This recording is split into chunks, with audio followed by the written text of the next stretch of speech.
휴가를 미리 떠난 분들도 계실 것이고 여행을 계획하고 있는 분들도 더러 계시겠죠. 아니면 저처럼 일이 바빠서 쉬지 못하는 분들도 계실 겁니다. 제 소개를 간단히 하자면 김밥 장사를 하고 있는 30대 여자입니다. 제가 장사를 하게 될 거라고는 상상도 해본 적이 없었는데 어쩌다 보니 제 인생은 장사가 전부가 되어버렸네요. 김밥을 팔게 된 건 전남편을 뒷바라지하기 위해 제가 선택한 일이었습니다. 하지만 전남편이 성공을 하자마자 저를 토사구팽해버렸죠. 그 이야기를 쭉 쓰면 책 한 권일 만큼 많은 사건이 있는데 조금 줄여서 여기 사연 채널에 보내드립니다. 제 사연을 들어보시면 한 편의 드라마를 본 기분이 드실 겁니다. 그러니 꼭 기대하시고 끝까지 들어주시길 바랍니다. 저는 지방대학을 나오고 1년 넘게 취직을 하지 못했습니다. 명성 없는 대학에 성적도 어중간했으니 이력서를 넣어도 답이 없었습니다. 그런 저를 보신 부모님은 안타까우면서도 한심하게 보셨습니다. 아빠는 어디 가서 제 얘기를 하기가 창피하다고 말씀하시며 공무원 시험 준비를 해보라고 제안하셨답니다. 그 말을 듣고 제 자신을 되돌아보니 그동안 한심하게 지낸 것 같더라고요. 또 아빠가 말씀하기 전부터 공무원 준비를 생각하고 있어서 잘 됐구나 싶은 마음을 가지고 곧장 시작하게 되었죠. 이번만큼은 부모님께 실망 끼치지 않고 꼭 원하는 바를 이뤄서 부끄럽지 않은 딸이 되겠노라 다짐했습니다. 노량진 고시원으로 들어가 방을 잡고 가장 많은 합격자를 배출한 학원에 등록했습니다. 물론 부모님의 지원이 있었기 때문에 가능한 일이었죠. 그렇게 시작한 공부는 꽤 어렵고 힘들었지만 매일 코피 터지게 공부했더니 예상 시험을 보면 90점 이상이 나오더라고요. 이렇게만 하면 금세 합격이 될 거라 생각했습니다. 하지만 예상치 못한 변수가 생기고 말았습니다. 남자에 관심이 거의 없었던 제가 노량진 독서실에서 멋진 남자를 만나게 된 거죠. 그 남자는 사법고시를 준비하는 고시생이었는데 매일 얼굴을 마주치다 보니 자연스럽게 인사를 나누게 되었답니다. 그렇게 몇 번 밥을 같이 먹게 되었고 저희는 서로를 좋아하고 있다는 걸 다시금 깨달았습니다. 그래서 공부와 사랑, 두 마리의 토끼를 찾기 위해 매일 열심히였네요. 하지만 저와 남자친구는 사랑에 더 무게를 두어서였는지 둘 다 시험에 낙방하게 되었고 1년을 더 준비해야 했답니다. 사법고시를 준비하는 남자친구는 앞으로 5년은 더 도전할 거라고 했는데 저는 그렇게까지는 못할 것 같아 다음 시험에서는 무조건 합격하기로 마음먹었습니다. 그런데 다음 시험날이 한참 남았을 때 아주 큰일이 벌어졌습니다. 제 뱃속에 아이가 생긴 거였죠. 저와 남자친구는 하던 건 모두 멈추고 제 임신에 대해 고민했답니다. 저희 둘 다 경제적 능력이 없었으니 걱정부터 되었죠. 영주야, 우리 어떻게 해야 될까? 생각 좀 해봤어? 글쎄, 머릿속이 복잡해. 하지만 아이는 꼭 낳을 거야. 오빠 생각은 어때? 나랑 결혼해서 아이랑 같이 살고 싶어? 그럼 당연하지. 내 인생의 전부는 영주, 바로 너야. 그럼 지금이라도 공부를 접고 일을 시작하도록 할게. 가장이 되려면 그렇게 해야 하는 게 맞는 것 같아. 저는 듣고 싶었던 대답을 들어서 좋았습니다. 그런데 남자친구가 공부를 포기하는 건 원하지 않았답니다. 우리 부모님한테 가서 알리도록 할게. 내가 우리 집이 좀 산다고 말했었지? 딸이 임신까지 했다는데 지원해 주시지 않겠어? 오빠 공부 계속 할 수 있도록 부탁해볼게. 나도 같이 가서 인사드리는 게 낫지 않을까? 아니야. 우리 아빠 성격 보통이 아니야. 내가 임신했다고 말하면 오빠한테 주먹부터 날릴 거야. 일단 혼자 가서 얘기해보고 올게. 남자친구와 결혼하기로 약속한 다음날 저는 집으로 부모님을 찾아갔습니다. 대문을 열어주신 엄마가 제 얼굴을 보시고 크게 반기셨습니다. 영주야, 집에 어쩐 일이야? 공부하느라 바쁠 텐데. 엄마 아빠 보고 싶어서 왔죠. 아빠는 집에 계세요? 오늘 별일 없으신가 봐. 얼른 들어와. 엄마의 손을 잡고 집 안으로 들어가자 소파에 앉아 계신 아빠가 보였습니다. 아빠는 저를 보시고 무뚝뚝하게 인사를 건네셨습니다. 영주 왔냐? 밥은? 안 먹었죠. 집밥 먹으려고 어젯밤부터 굶었어요. 그리고는 엄마와 도우미 아주머니가 함께 식사를 준비하셨고 모처럼 많은 음식을 먹었답니다. 임신 중이라 그런지 평소에 먹던 양보다 2배를 더 먹은 것 같습니다. 식사가 거의 끝나갈 때쯤 아빠가 말씀하셨습니다. 공부는 잘 되가냐? 그럭저럭요. 그보다 중요하게 드릴 말씀이 있어요. 제가 눈을 띄우자 엄마 아빠가 제 입을 바라보셨습니다. 엄마 아빠, 제가 노량진에서 공부하다가 만난 사람이 있어요. 사법고시를 준비하는 사람인데 착하고 좋은 사람이에요. 그 남자와 연애를 하고 있는데 며칠 전에 임신 소식을 듣게 됐어요. 뭐? 영주 너 지금 뭐라고 했니? 임신? 엄마가 잘못 들은 거 아니지? 기어코 네가 사고를 쳤어? 공부하라고 보냈더니 남자랑 연애질이나 하고 임신까지 해? 이 애비 얼굴에 먹칠하는 것도 정말 가지각색이구나. 어? 정말 실망이다. 예상했던 반응이라 당황하지 않았습니다. 저는 다시 말을 이었습니다. 죄송해요. 그런데 일은 이미 벌어졌어요. 저 그 사람하고 결혼할 거예요. 자식 하나 있는 게 이 모양이니? 내가 제명이 못 산다. 속 터져 죽겠단 말이야. 여보, 그래도 끝까지 들어봐요. 남자친구가 사법고시를 준비하고 있다잖아요. 영주야, 그 남자 몇 살이니? 그리고 1차는 합격했니? 대학은 어딜 나왔어? 저는 엄마의 질문에 차례대로 대답했습니다. 남자친구는 저보다 4살 많은 32살이에요. 그리고 1차 시험은 아직 합격 못했어요. 또 대학은 못 나왔어요. 고등학교 졸업하고 줄곧 사법고시에만 매달렸대요. 제 대답에 아빠가 화가 잔뜩 난 목소리로 대답하셨습니다. 뭐야, 그럼 30이 넘도록 백수로 살던 놈이란 소리냐? 어? 넌 어떻게 남자 보는 눈도 그 모양이냐? 머리가 안 좋으니까 10년이 넘도록 쪽방에서 공부나 하고 있지. 그런 놈은 절대 사법고시에 패스할 리가 없어. 학벌이 뭐가 중요해요. 그리고 얼마나 좋은 사람인데요. 사법고시도 운이 좋아 낙방한 거지. 공부를 얼마나 잘하는 줄 아세요? 남자친구가 제 공부를 봐주기까지 한다니까요. 그러니까 엄마 아빠가 결혼 허락해주시고 지원군이 되어주시면 안 될까요? 그러자 아빠는 얼굴이 새빨개지셨습니다.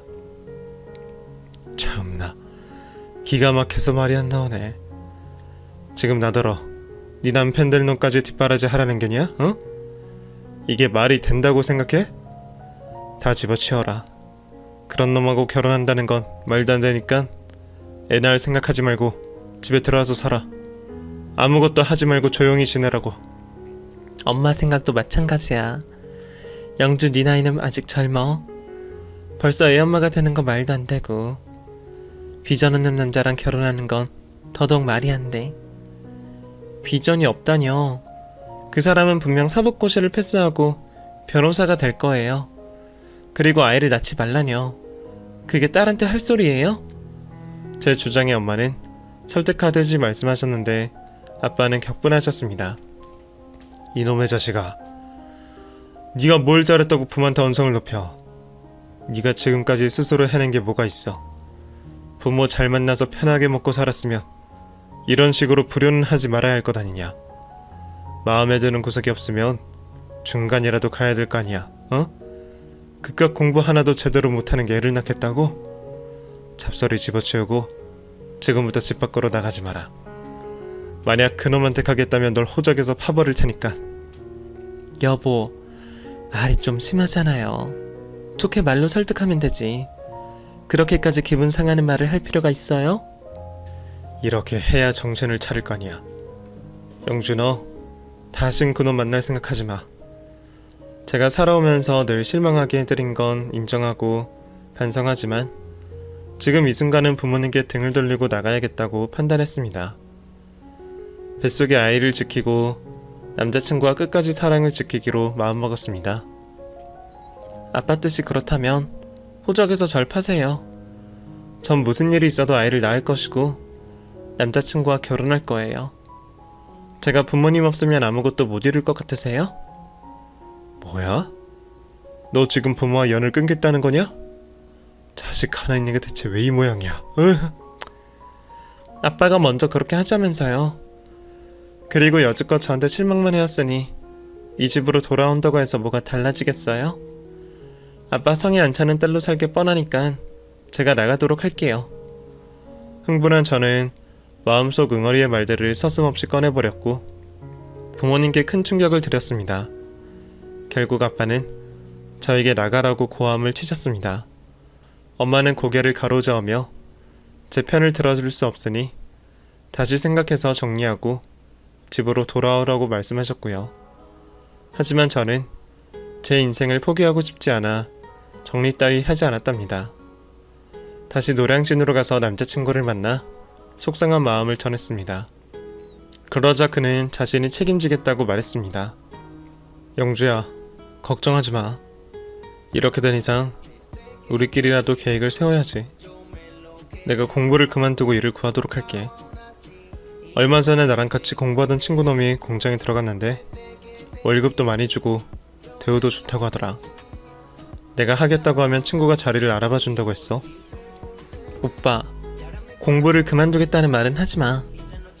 나야 공무원 준비를 한 이유가 취직이 되지 않아서 한 거였지만 오빠는 다르잖아. 큰 꿈을 가지고 여태껏 준비해왔잖아. 그리고 나도 변호사 사모님이 되고 싶어. 그러니까 공부는 포기하지마. 그럼 경제적인 문제는 어떻게 하고? 글쎄, 천천히 생각하자. 일단 우리 둘이 같이 살 집부터 알아보도록 해. 그렇게 며칠 뒤 저희는 원룸으로 들어가게 되었고 혼인신고까지 해서 정식으로 부부가 되었답니다. 저는 아이가 태어나기 전에 준비를 갖추기 위해서 식당에서 알바를 하기 시작했습니다. 그리고 남편도 공부하는 시간을 줄이고 택배 상하차 알바를 나가 돈을 벌었답니다. 부모님 도움 없이 살아보니 세상 사는 게 힘들다는 걸 절실하게 깨달았습니다. 제가 참 철이 없었고 못난 딸이라는 걸 여러 번 느꼈답니다. 그래서 전 성공까지는 아니어도 어느 정도 자리를 잡으면 부모님을 찾아뵙고 차지할 생각이었습니다. 이듬해 저는 건강한 아들을 순산하게 되었습니다. 그 순간 얼마나 행복하던지 다른 건 아무것도 생각나지 않았습니다. 그렇지만 얼마 뒤부터 인생을 사는 게 참 많이 힘들더라고요. 제 몸이 힘든 건 견딜 수 있겠는데 시간이 갈수록 들어가는 돈이 너무 많아서 걱정과 근심으로 마음고생이 심했답니다. 남편이 택배 상하차 일을 하는 것도 마음에 걸렸어요. 1분 1초라도 더 공부해야 하는 시기에 힘든 일을 하고 있으니 앞날이 걱정되었죠. 그래서 저는 살아남기 위해 도전을 시작했습니다. 아들을 업고 다니며 할 수 있는 알바가 거의 없었는데 노량진에서 자리를 구했습니다. 수산시장 안에 있는 횟집이었는데 사람들에게 호객행위를 하는 이른바 삐끼를 시작했답니다. 그 일은 아들을 얻고 하는 게 오히려 더 좋았습니다. 한국 사람들이 정이 많고 동정심도 쉽게 가지니까요. 제가 아이를 얻고 다니며 비지땀을 흘리는 모습을 보면 웬만하면 저를 따라왔죠. 덕분에 횟집 사장님은 저에게 많은 보너스를 챙겨주셔서 생활비 걱정을 하지 않았습니다. 저는 거기서 만족하지 않고 더 많은 돈을 벌어 남편 뒷바라지를 해주기로 했습니다. 상하차 알바를 그만두게 하고 공부에만 전념하게 도와주고 싶었죠. 오빠, 이제 알바 그만두고 공부만 해. 내가 다른 일을 하나 더 할 생각이니까. 뭐? 호객행위 말고 또 다른 일을 한다고? 애기를 얻고 다니면서 가진 고생을 다 하는 사람이 무슨 일을 더 하겠다는 거야? 나한테 다 생각이 있으니까 오빠는 사법고시를 패스할 걱정만 하라고. 그이는 저를 말렸지만 제 고집은 꺾이지 않았습니다. 이튿날부터 저는 새벽에 일어나 김밥을 싸기 시작했습니다. 그리고 아침 7시에 지하철역 앞으로 나가서 김밥을 팔았습니다. 역시나 아들을 얻고 다녀서인지 금세 김밥이 동인하고 말았답니다. 부모님 품에서 벗어나 이렇게까지 노력하는 제 자신을 보자 대견스러웠습니다. 옛말에 여자는 약하지만 엄마는 강하다는 말을 쉽게 이해할 수 있을 만큼 강해진 저를 발견했죠. 그런 삶은 반복되었고 남편을 뒷바라지 하는 건 물론 생계도 넉넉하게 유지하며 지냈습니다. 그러다 1년 뒤 좋은 소식이 2개나 찾아왔습니다. 첫 번째는 남편이 사법고시 1차를 패스했다는 겁니다. 저희 부부는 너무 행복해서 껴안고 오열하며 기뻐했답니다. 다 2차 시험이 남아있지만 남편은 자신 있다고 말하며 조금만 더 참으면 변호사 사모님으로 만들어주겠다고 신신당부를 했습니다.